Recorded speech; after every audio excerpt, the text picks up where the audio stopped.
All right, I'm back. I just got done doing my live stream about the power outages, the power shutdown in California. I'm just going to go ahead and start talking here instead of waiting for a bunch of people to get here because I'm not going to answer questions or respond to any of the comments that are here. I just get distracted from what I'm talking about. So, a lot of us are stuck in this weird conundrum. It is the supporting the president, Donald J. Trump conundrum. And most of us that support the president are good people, are people that have been watching our country decline and get robbed for a very long time. And we're people that we're tired of politicians in general, the left and the right, because we realize that most of them are working together. They get in these arguments back and forth, pretend like one's fighting for this issue, one's fighting for this issue, and then they laugh about it, go have dinner together, and get on their yacht and go do what they do.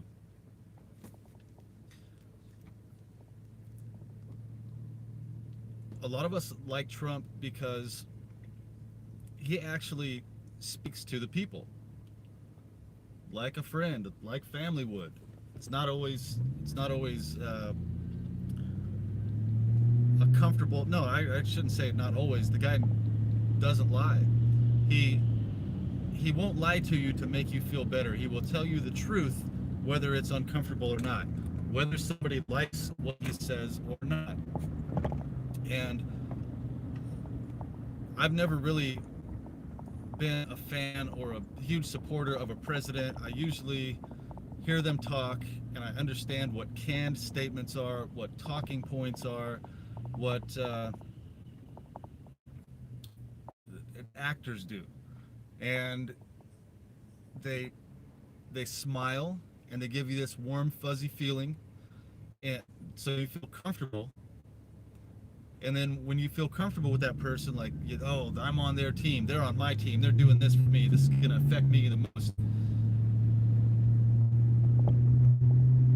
they reel you in with that, and then they lie to you. It's a standard psychopathic or sociopathic narcissistic trait. And most politicians are experts at this. It's like a magic trick. Reel you in, suck you in, placate you. Placate you means they identify with you, they tell you they like all the things you like, and they're on the same team and all this stuff. And then once they reel you in with that attractive energy, they turn around and stab you in the back. It's been happening on the left and the right, liberals and conservatives, for as long as I can remember, longer than that. So a lot of the reasons that people voted for Donald Trump, the reason that people support him so much and they're going to his rallies so much, is because of that fact right there, that he's not a politician, he's a businessman, and he genuinely cares about people and our country. So one of the things that was affecting our country severely was illegal immigration. And illegal immigration doesn't mean automatically people hate Mexicans. That has nothing to do with it. I have met more Mexican American nationalists that like Trump than I can count. Uh, I've lost track.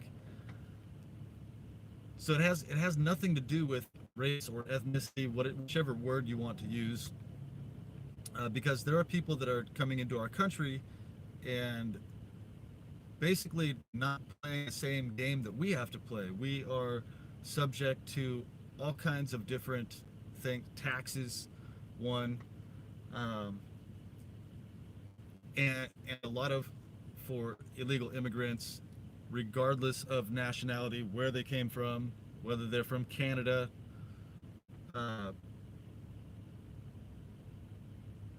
I won't even name off the countries. There's a lot of people here from other countries that are illegal immigrants. Here, actually, yes, I will say one. Vietnam. I met a guy from Vietnam. He came to one of my estate sales, and he'd been here for 3 years. He said he cannot wait to vote for Donald Trump because he said he went through so much time and effort to become a legal citizen, and he's understanding like what it really takes to be a legal citizen. There's a lot you have to do. There's a lot of responsibility. And when you see people that are competing in business against you, that are getting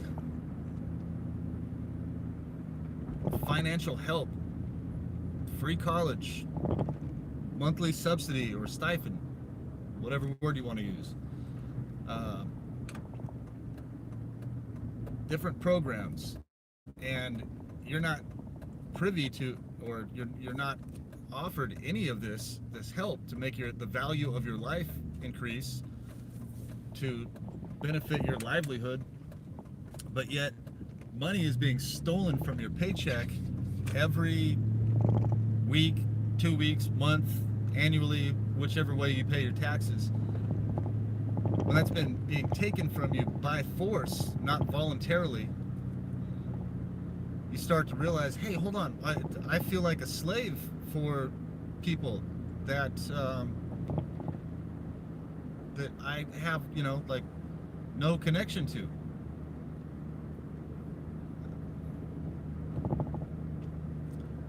And it's not that we don't want to help people, because there's such thing as voluntarians. A lot of libertarians, voluntarian. Anyway, I can't get that word out right now. Voluntarists.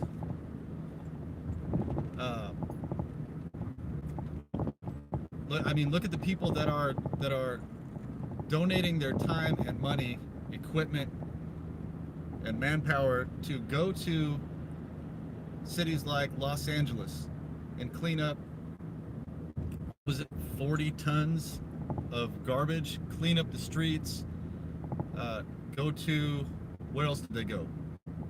Baltimore, clean up 50 tons, I think I got the cities wrong. Anyway, there's 2 different cities that, was it Chicago?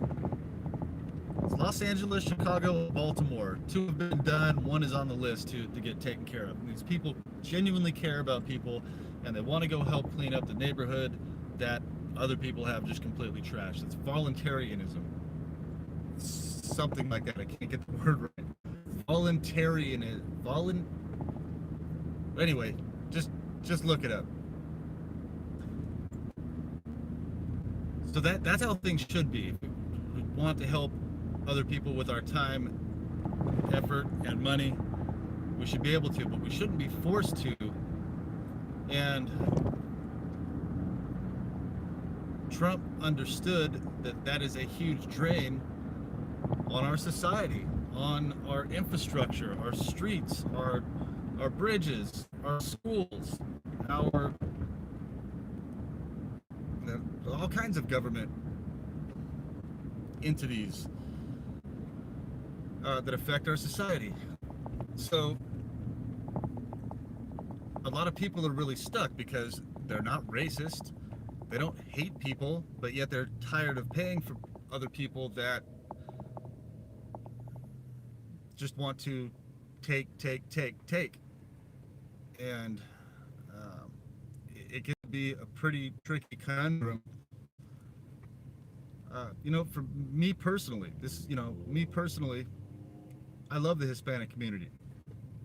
I'm one of the few white people in my neighborhood.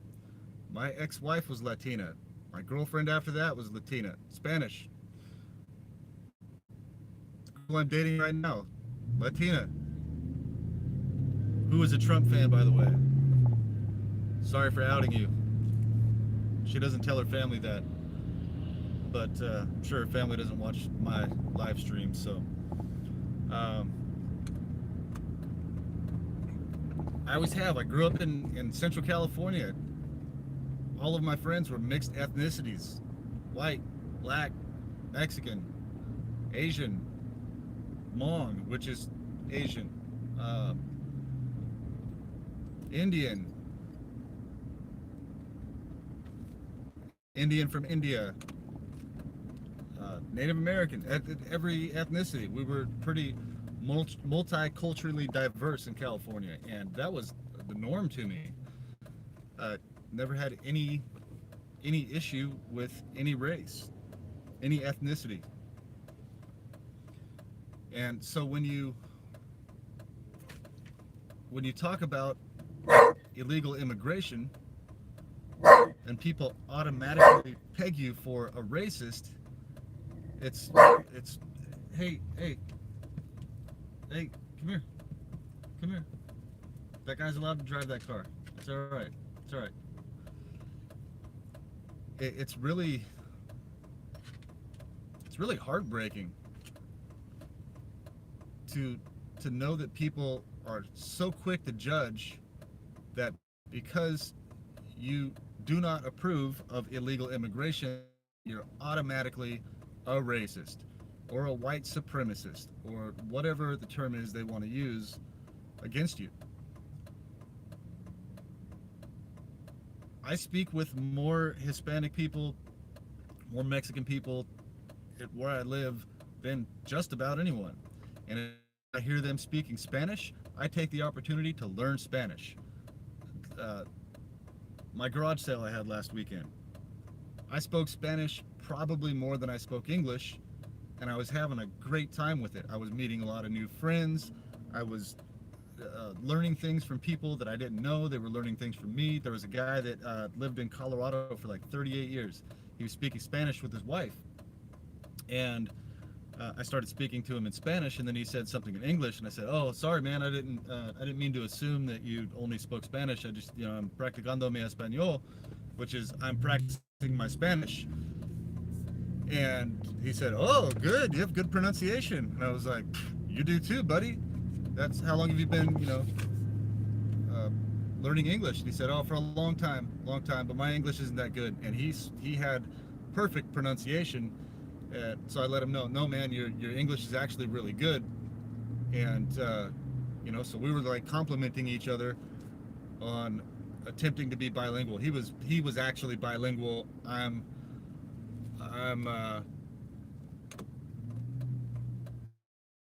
unolingual. What do you call it? Okay, here's the time for me to tell a joke that a German lady told me a few weeks ago. She said, "What do you call somebody that's trilingual?" Oh man, I'm messing this joke up already. That's why I'm not a comedian. So, "What do you call somebody that speaks 3 languages?" I said, "Trilingual." She said, "What do you call somebody that speaks 2 languages?" I said, "Bilingual." She goes, "What do you call somebody that speaks 1 language?" And I was trying to think about it, and she goes, "American." And that's true. Here in the United States, we pretty much speak 1 language. It's good to learn another language. It doesn't mean that you are a traitor to our country or you want to turn the country into another country. It just means that you want to learn another language. Spanish is beautiful. It is a beautiful language. If you learn to pronunciate the words properly and put some feeling and emotion into it, man, it's an awesome language. And it's really nice actually once you start to learn it a little bit, and people that speak fluent Spanish give you compliments on your pronunciation. It's nice, good feeling. So that's the conundrum that we're stuck in. There's so many people that are not racist. The majority of people are not racist. They don't hate other people. People are genuinely good people, and they don't have hate in their heart. But they also, at the same time, don't like being stolen from against their will. Well, I guess if you're stolen from, it's against your will, but they just don't like being forced to pay money for other people when they work hard every day. Their blood, sweat, and tears goes into their job, and then this big chunk of money gets taken out of their paycheck. And when we pay taxes, it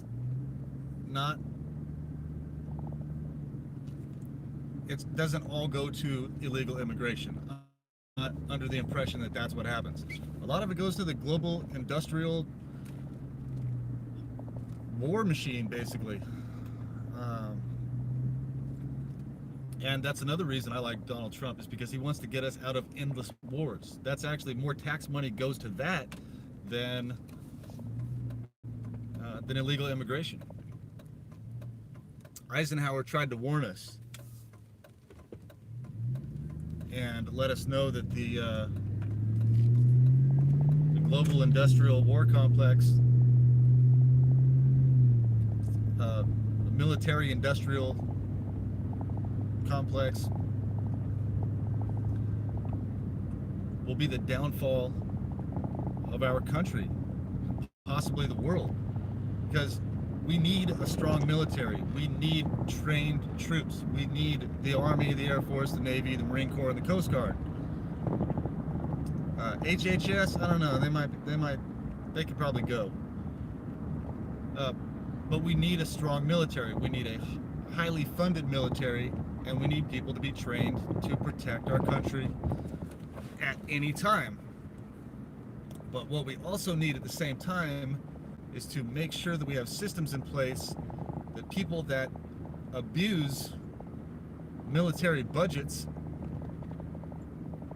don't get in power and use the problem reaction solution paradigm to put us into ridiculous, unwarranted wars that are started in the name of safety and freedom, and then occupy a country for their opium, their oil, or their other natural resources. So not everything is black and white. Not everything is just one way or the other. There's more to situations than people realize. You need to really, if you're going to call somebody something like racist, you need to learn more about that person. You need to learn more about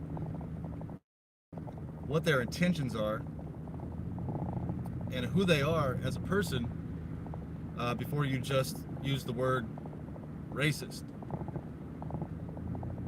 So there's a thing called inference. Larry Nichols was just talking about this yesterday in an interview. Larry Nichols used to work for the Clintons, and he's a whistleblower now. Inference or projection. So a lot of times people are blaming somebody for something. A lot of times they are the ones that are responsible for that action or that thought or that feeling, but they want to take the focus off of them and put that onto someone else. It's a psychological, it's a narcissistic tactic. Inference or projection. And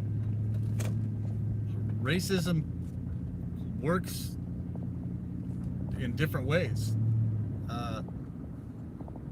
No entire group is racist. I don't care if it's white, black, Mexican, Indian, Native American. Every large group has its good people and its bad people. And there are people that have big hearts and open minds in every group. And there are people that are racist in every single group. If you don't believe me, listen to Russell Peters. He's a comedian. Go to Russell Peters, Racist Asians. And now I'm just passing on this information. I'm not saying Asians are racist, but listen to his stand-up comedy about that. And his entire audience is Asian. The guy travels around the world.